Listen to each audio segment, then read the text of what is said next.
Tere, mina olen Kadri ja ma olen teaduspargis Tehnopol töötanud peaaegu 2 aastat. Tere, mina olen Triin, töötan Tehnopol Startup Inkubaatoris ja nüüd juba aasta ja 4 kuud. Mina olen Martin ja mina töötan ka Startup Inkubaatoris ja Tehnopolis ja ma olen olnud siin juba 12 aastat peaaegu.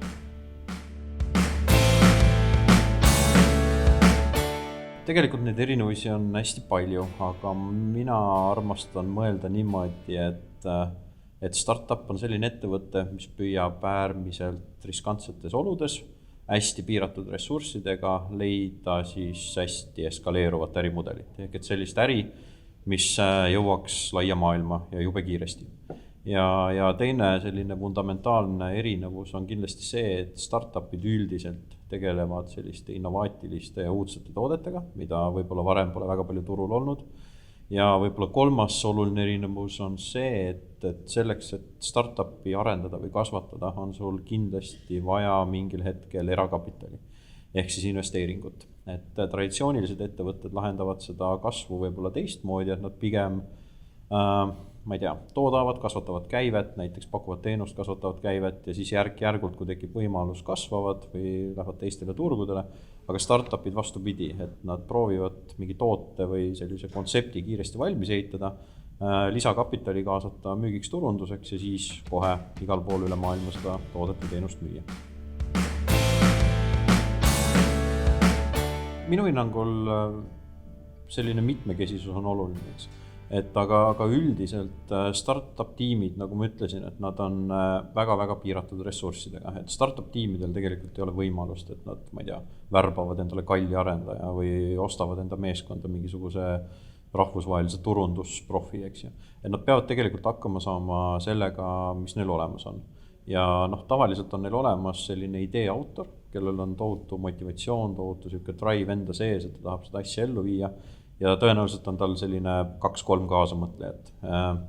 Need funktsioonid või rollid selles väikses meeskonnas hästi palju muutuvad. Et põhimõtteliselt iga meeskonna liige täidab absoluutselt igat rolli. Et sa oled natuke nagu tegevjuht ja samal ajal koristaja ja otsid kontorit ettevõttele ja arendad võib-olla toodet ja teed turundust. Et need meeskonnad on hästi agiilsed ja nad töötavad parasjagu nii nagu vaja on ja hästi intensiivselt. Aga sellises perfektses või maailmas, et kui me nagu valime enda programmi näiteks startup ettevõtteid, siis me loomulikult tahame näha, et kõik elementaarsed kompetentsid oleks kaetud. Et seal oleks juht, et seal oleks insener või arendaja, et seal oleks müügiinimene, turundusinimene. Et kui need omadused on olemas seal meeskonnas, et siis üldiselt meeskond õnnestub ka. Ehk siis tihtipeale võib tegelikult juhtuda nii, et alguses alustavad startupiga näiteks 3 IT-inimest või 3 inseneri, kellel on väga-väga head teadmised oma valdkonnas, aga see ei tähenda automaatselt seda, et nad moodustaksid väga hea startup tiimi. Sellepärast, et nii nagu Martin ütles, et kui erinevaid funktsioone ei ole täidetud selles tiimis, siis sa võid arendada küll väga hea toote või teenuse, aga kui sa seda müüa ei oska või sa ei oska startupi ärimõistes edasi arendada, siis sellest edukat ettevõtet ei tule. Natukene võib-olla see, et oled hunt kriimsilm ja kui sa ei ole hunt kriimsilm, oled alguses IT-arendaja, siis küll startupi tehes sa saad selleks hunt kriimsilmaks ja õpid ka müügist, turundusest ja kõigest muust. See, mida me oma startupidele siin õpetame ka, on see, et sa tegelikult mõnes mõttes pead oma esimeste klientideni minema enne, kui sa ise tunned sügaval sisimas, et sinu toode või teenus on juba perfektseks arendatud. Ja vajalik on see siis eelkõige selle jaoks, et kui enne oli juttu ka agiilsest arendusest, ehk siis sa arendad tegelikult oma toodet või teenust koos selle kliendiga, tuginedes sellelt kliendilt saadavale tagasisidele. Nii et tegelikult see on natukene erinev sellisest traditsioonilisest ettevõtmisest või traditsioonilisest lansseerimiskampaaniast teatud aspektides. Aga teistpidi kindlasti startupid peavad arvestama sellega, et kuna nad tegutsevad väga piiratud ressursside juures, et mitte öelda tihtipeale olukorras, kus tegelikult turundustegevusteks ei ole peaaegu üldse raha, siis seda nutikamad peavad olema need sündmused, need kampaaniad, mida sa tegelikult teed, mis tekitavad naturaalset huvi sinu sihtrühmas, ilma et sa ostaksid tasulist meediapinda või maksaksid suuri summasid sotsiaalmeedia reklaami eest. Nii et selline nutikus või hunt kriimsilmalik nutikus on kindlasti startupidele väga kasulik abimees ka turundustegevuste planeerimisel.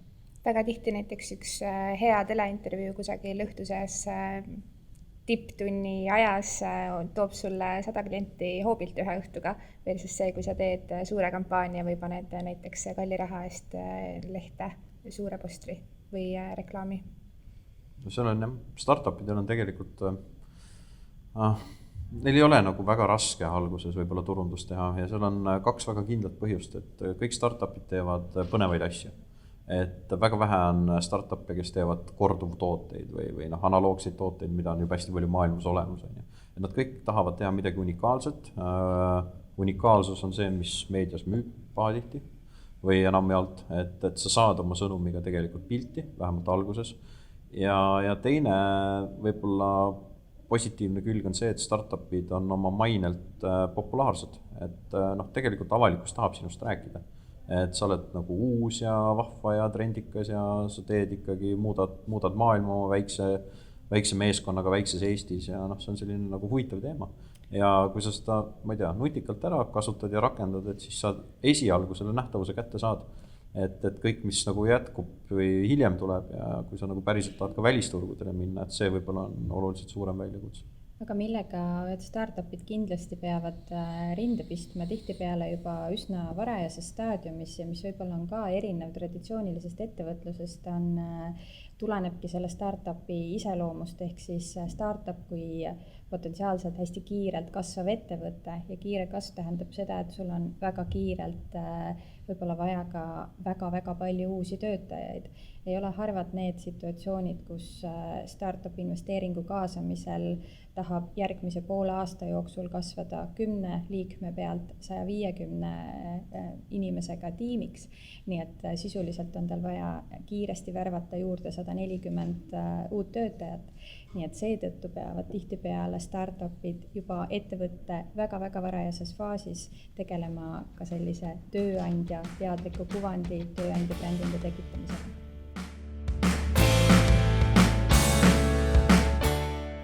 Esimeseks nõuandeks on kindlasti see, et kui sul tekib mingisugune mõte või mingi idee, kas või selline ongi peas ja idee tasandil, et siis tasub sellest võimalikult palju rääkida ja rääkida hästi paljudele erinevatele inimestele. Tegelikult selle asja, miks seda teha, ongi see, et sellel ideel on pahatihti vaja saada tagasisidet ja ka kriitilist tagasisidet ja sulle endale võib nagu tunduda, et see asi on ülimalt geniaalne, et seda ei ole varem mitte kuskil tehtud ja sellel on meeletult suur äriline potentsiaal. Aga niipea, kui sa hakkad teiste inimestega rääkima ja seda mõtet edasi arendama või põrgatama, siis sa tegelikult tuvastadki selle, et kas kõik on nii, nagu sa oled mõelnud või ei ole.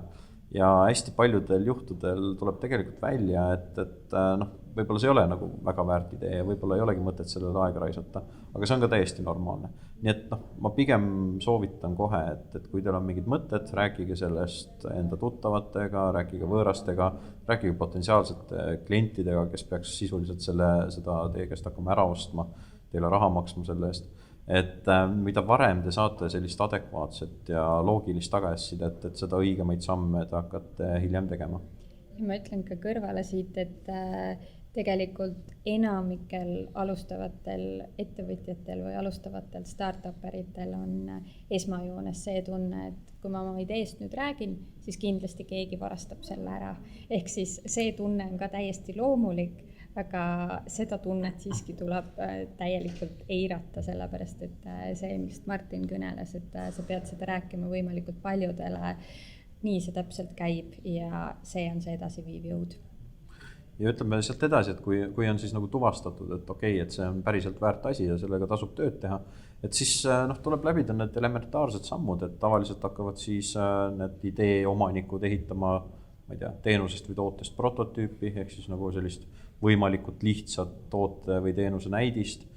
siis nad hakkavad seda läbi proovima oma klientide peal, siis nad hakkavad otsima selliseid kaasamõtlejaid, kes võiks nendega meeskonna moodustada ja nii edasi, kuni siis võib-olla investeeringu, turu ja päris käibeni välja.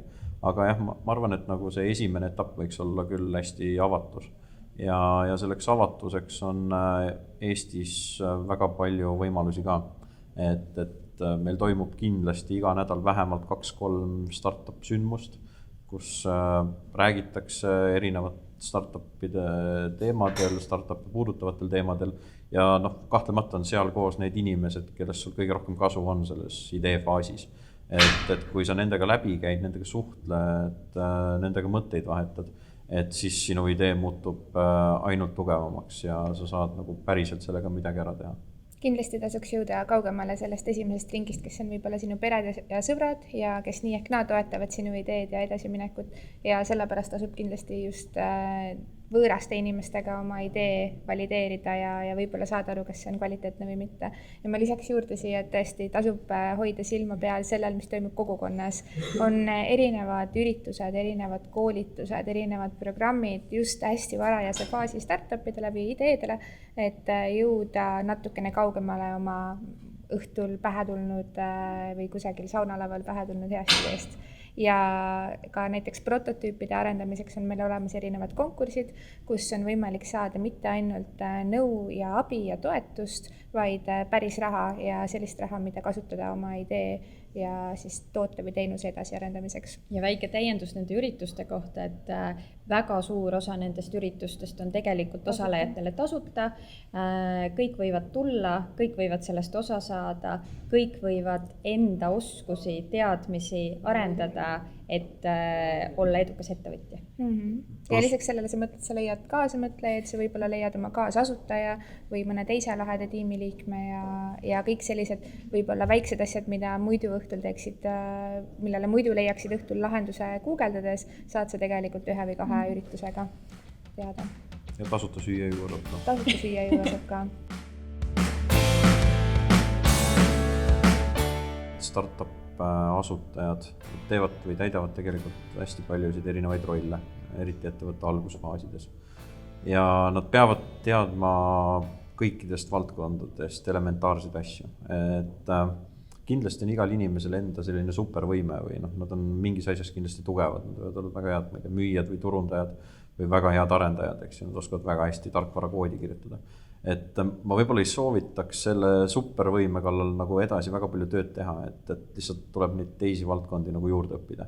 Et kui sa oledki väga tugev arendaja näiteks, siis sa pead teadma elementaarseid, sul peab olema elementaarne müügioskus. Sa pead teadma, kuidas finantse juhtida, kuidas investoritega suhelda, kuidas juriidilisi küsimusi lahendada, kuidas lepinguid koostada. Et pigem nagu õpi neid asju juurde, mis sulle võõrad on. Ja kus sa ei tunne ennast nagu üldse väga mugavalt.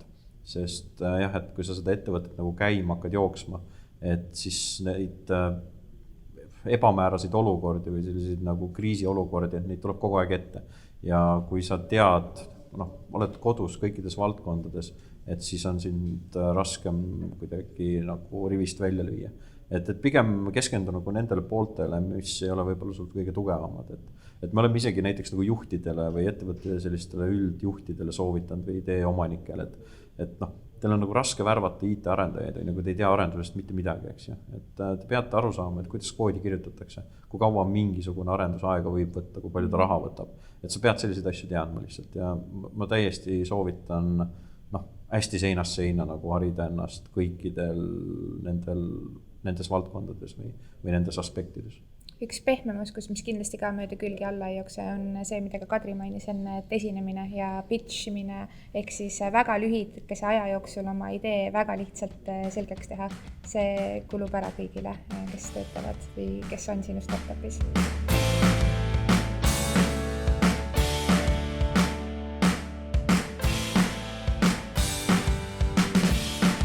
Vaata ka teisi tööjutte meie YouTube'i kanalil ning kliki telli või subscribe ja näe meie kõige uuemaid videosid esimesena.